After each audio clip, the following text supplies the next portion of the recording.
She's singing again.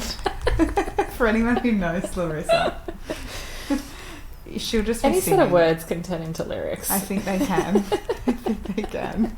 Or a song that you already know. Life's a musical, and I never thought I'd be a person who says that, because I'm not a super huge fan of musicals. Do you know how many days now with a child I walk around and I make up songs like about what we're doing and to try and soothe him, and I have so many thoughts. I have to share this every day of like, I could make so much money off this song. I mean, if Kylie Jenner made a gazillion dollars off of the Rise and Shine or whatever she's saying, and it was literally one lyric, or one line. Oh, I have some music for you. I look forward to hearing it. But welcome back to the Bear Collective podcast. Yes, and look, timely that we're talking about making fools of ourselves in different ways, like singing out loud, because I guess a theme that I've seen so frequently, is how do I stop caring what other people think? And so I thought, let's bring it to the pod. Let's bring it. And there is no... I think everyone's looking for a quick fix or a quick, like flicking the light switch and then you stop caring what people think. Yes. And there's no one tool, process, modality, thing out there that does this. No. And do you know, that actually, like, light bulb moment for me, there is a tool out there that some people recommend where it's like, you've got your thoughts, you can change the channel. But that's not addressing the fact that the same channel that you started with of people care, like that's thinking bad things about you. Yes, exactly, which we have talked about before. So, again, yes, this takes time. Yeah. It takes more than one tool. Yeah. One quick, distract myself with something else. Correct. It's distraction. It's bypassing if you simply change that channel, because the fact that you were triggered in order to want to change the channel means that you were affected enough to care. So the way that you don't care is dealing with your ego. Yes. Because your ego will not respond or react or be triggered by something that doesn't resonate with inside you. How do you spot your ego, for those who aren't familiar? That's a loaded question. That's a loaded question. It's a loaded question, and I think something that we would just be diving too deep into. It'd be a big teaching. That's fair. But yes, I think any time that we are having thoughts about what other people think, and just knowing that that's our ego is a great place to start. And I don't know about you, but I'm always going back to the why. Like, why am I caring what other people think? Where has that come from within me? Because, it is not something that is just there overnight. It tends to be something that I think has built either from one, like, very significant event, traumatic event, or from a multitude of many big or little, T-trauma events. I think this episode is going to be diving into the ego a lot more. It is. Sorry, we can't help it. Because to go back to the question first that you asked of, like, how do you spot your ego? Again, without diving too deep into it, a couple of ways that you do that is noticing, like, when you get triggered, when you have a reactivity response which makes you want to avoid, shut down, maybe have an outburst, be angry, be passive aggressive. Your ego is showing up when you're judging, when you're bitching. Like, it comes up it's shown in so many ways. There's also a really beautiful aspect of your ego which is talked about. I don't think I phrased that right, but that's how we're going to roll with it. Yep. And that is that the ego is there coming from a place of protection. Yes. it's there to protect you. It's actually a really loving thing. But the love is not always the most productive or healthiest or serving your best self, your future self.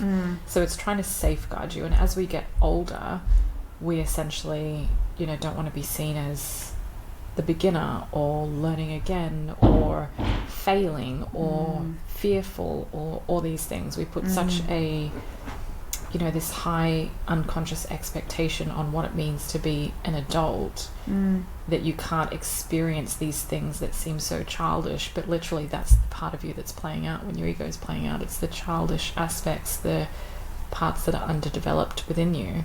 And so I guess exposed. And I guess a part that I took from what you just said as well is like, we're really looking for those parts of us that we think other people are seeing.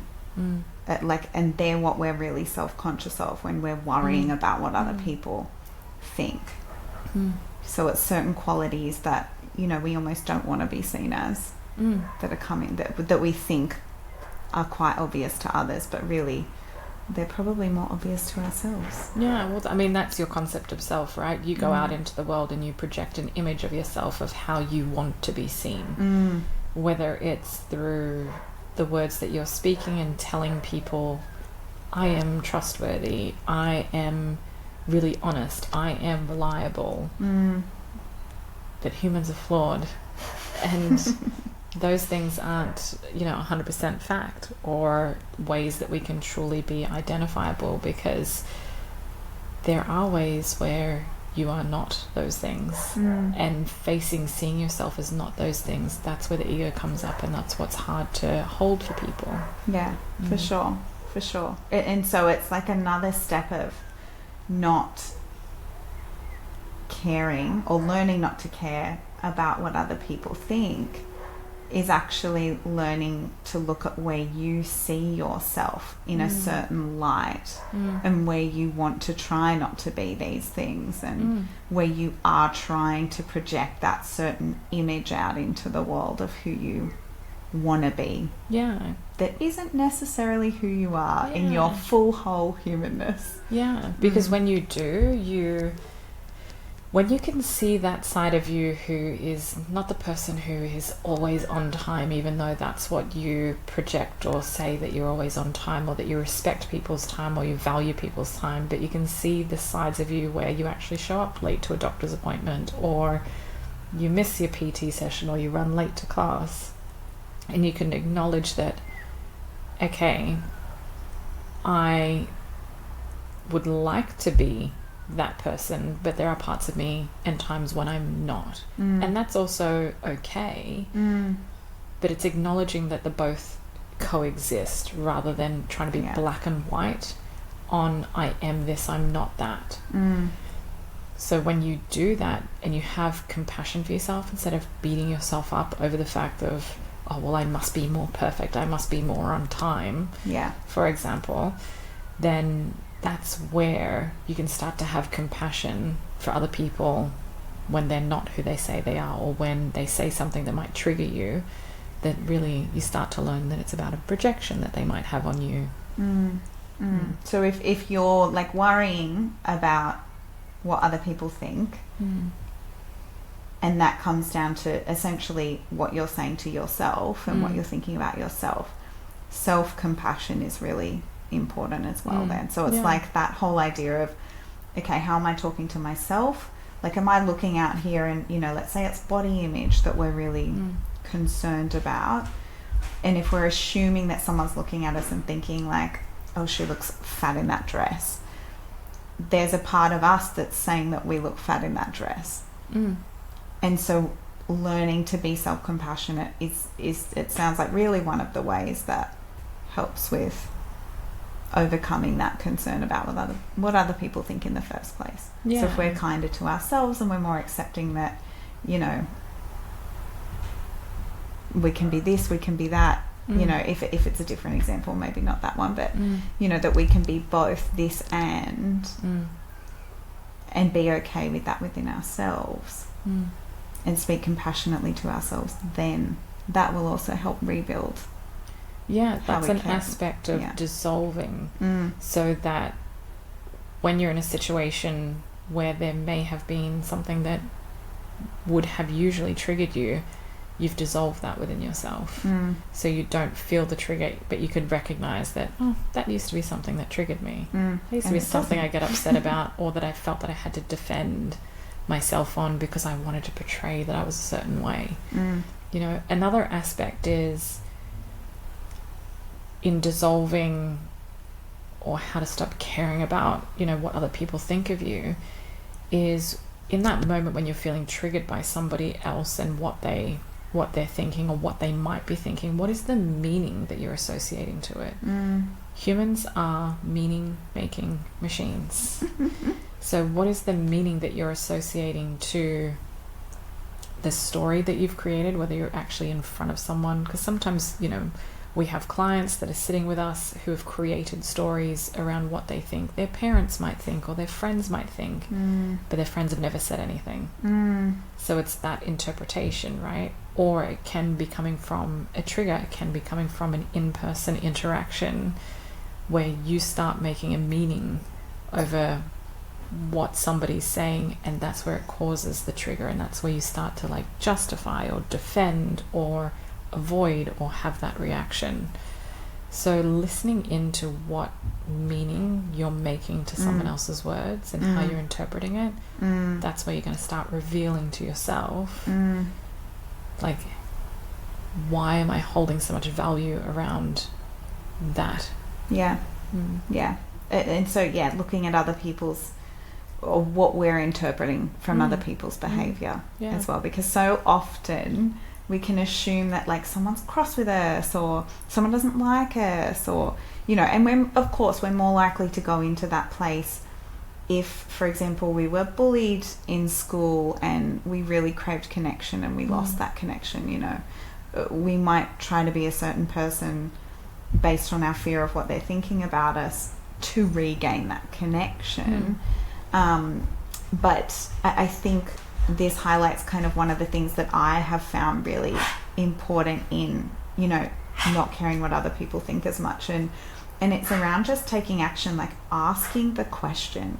So often I find myself now even saying to people like, oh, if you think that they think that and you're close enough with that person, just ask them. Go wild. Yeah. Like, just say, hey, I'm noticing that I'm having this thought that you're thinking I'm really annoying or I'm too much right now. Are you actually thinking that? You know, and it depending on the delivery, let's assume that that's not going to come across as you having a go at them, because you're coming from I feel instead of you know, you think I'm too much. Like, you're actually saying like, I'm having this thought that you might think that about me in this moment. Like, imagine what that could do to you, to have them just like look back and go, oh no, like I was thinking about the groceries I've got to do tonight. Like, that's my I spaced out. Did I space out? I'm so sorry. Like, and then that completely dissolves, and you actually get more connected in that, which is a beautiful thing. Yes. I think it's in a TED talk, but Brene Brown talks to this, where the guru. Yeah, she talks to an event where she went away on holidays with her husband and children, and they went out swimming, and they were both having while they were doing these, you know, I don't know, Olympic swimming lap type things out in a lake, whatnot, they were both having different conversations inside their own heads, and there was some like external communication happening, but there was no, the response received wasn't the desired response. So then the stories elevated inside their head until she actually did exactly what you said. And I think the language she uses is, the story I'm telling myself is which is a really safe way of articulating to someone else, hey, I want to share, Jazz, this is a story I'm telling myself about this situation, and it allows the person to respond. And no, I'm actually thinking about the groceries. Or like what I'm going to cook for dinner tonight, and I was just a bit spaced out, sorry. You know, I'll be more present with you. You've got my undivided attention. You know, so it allows better communication. And it can be more connecting. And like, I don't know the stats on this, but honestly, like most of the time we're caught up in our own stuff in our own head. Yeah. And that's a whole, I mean, I know that we said this a lot last year, but that's a whole other episode about actually being present and intentional in your communication, and when you're with someone, being conscious of the space where you're at, whether you're doing a workout, whether you're on a phone with a friend, whether you're having lunch. I mean, in a day and age where we're just picking up devices when we're sitting across the table from each other, it's just wild. It is, isn't it? We need to bring back intentionality and consciousness, but we'll bring that to another topic, another episode. But I think also to share a personal story, like when we started this podcast, this was a conversation that we had because our intention was to reveal parts of ourselves which our stories do involve other people. They involve family, they involve friends, they involve these ongoing experiences that we are having in life. And there was a concern for us about potentially what people may think, and we had to work through the filters of us also putting ourselves out there for the first time, and putting ourselves out there again. This lives on the internet. It lives out there to be judged. People from our past life, our present life, and our future life, you know, can have access to see these things and judge and like listen to our words and make meaning out of them and treat us differently because of conversations that we've had that they may interpret as about them, which can be completely not about them. Yes. And we had to lead with, and we had, you know, deeper conversations around this, with leading with the intention of this podcast was born out of trying to help people and be of service to people and add value to people. And that was our highest intention that we had to go into each episode with. And that's made, do you know what? That has made it a lot easier to step away from the what are people thinking. Yeah. It's reminding yourself of the purpose. And what your intentions are, what your values are, I think, as well. Because, you know, they're really linked to our purpose with this. I mean, we both value relationships and value all the things that we talk about around personal growth. They're very important to us. So, well, I speak for me, and I assume for you, based on all of the conversations that we have. Why are we even friends? How did we bond again? Over a Chanel jacket. Let's be real. Yes. My values were slightly different when we met. Mine still might be there. Actually, who am I kidding? Exactly. I still want that lady's Chanel jacket. And the ring. The ring too. The diamond ring. We won't name names on that one, but this is how we met. I don't know that we've ever told that story, but I literally like spoke out loud in a course that we were both doing, like, is that a Chanel jacket? Like, just sassy me. And this blonde hair that was pure blonde turns around and says, yes. And then I went, and the ring. And then we paired up for the next little exercise and activity that we did. And that was history. Yeah. And then we started turning up, accidentally dressing like each other, and realised that we were little twinnies. All in black. Even then. So, no, I think, again, even just in speaking about that, I'm seeing, like, how as my values have maybe shifted, not disappeared, shifted.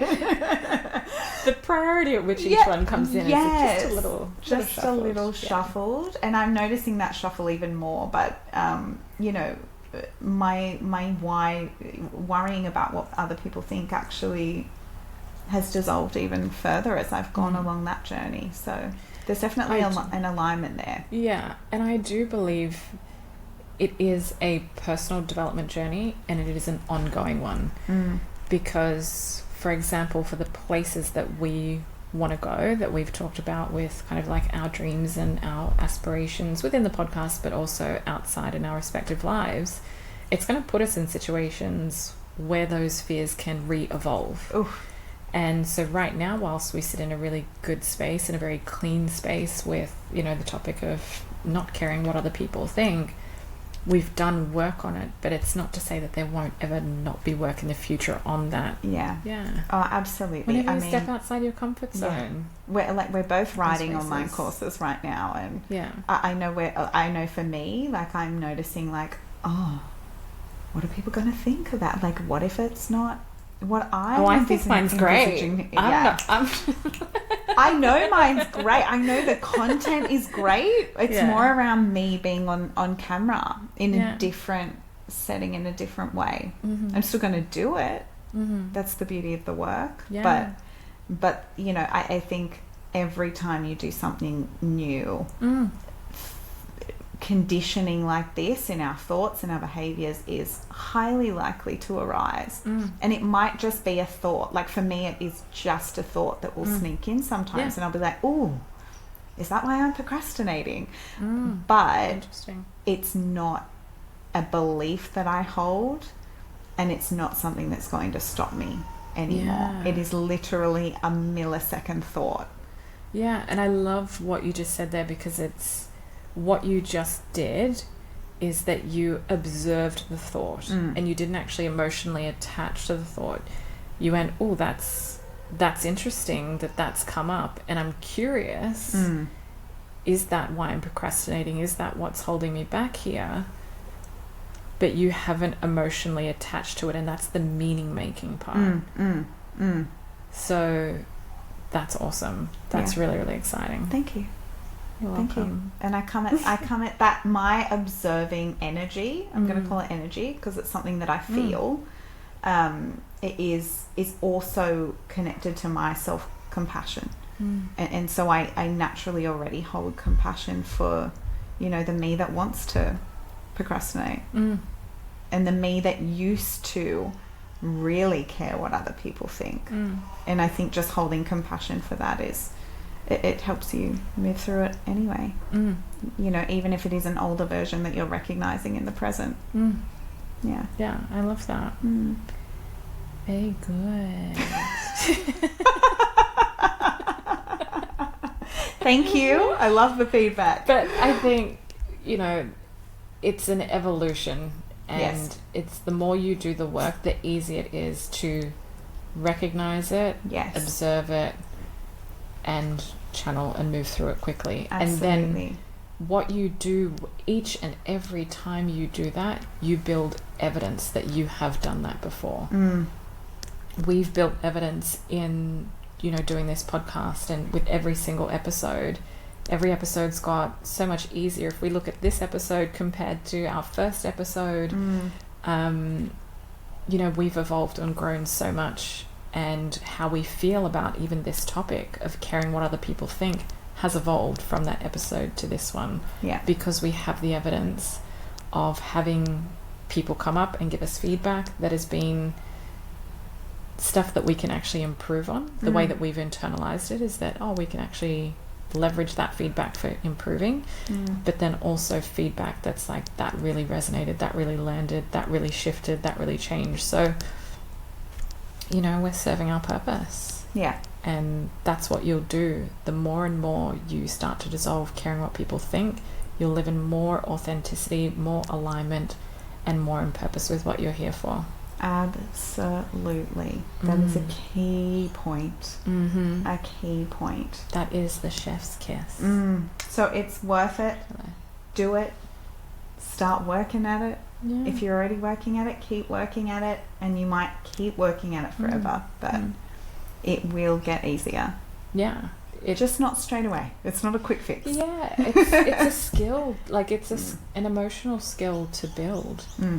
And there's no quick hack tool fix, but you do collapse the time around being able to dissolve that trigger, that feeling of caring what somebody thinks. Just as you explained before, you can recognize it, observe it, and like within 5 minutes, even less, it's passed. Whereas right now it might take you a couple of days or a week, because it's a big thing for you to work through. You might be someone who's, you know, too afraid to even broach it right now, but just building that awareness of, okay, this is what I'm doing. This is holding me back. That's the start. Yeah. I love that. Well, thank you. We hope that helps you start to stop caring what other people think, or at least start to learn how to stop caring what other people think. Yeah. And thank you for listening, watching and subscribing. As Saber absolutely doesn't give a damn what people think and comes across the center of the screen. We'll see you next time. Bye.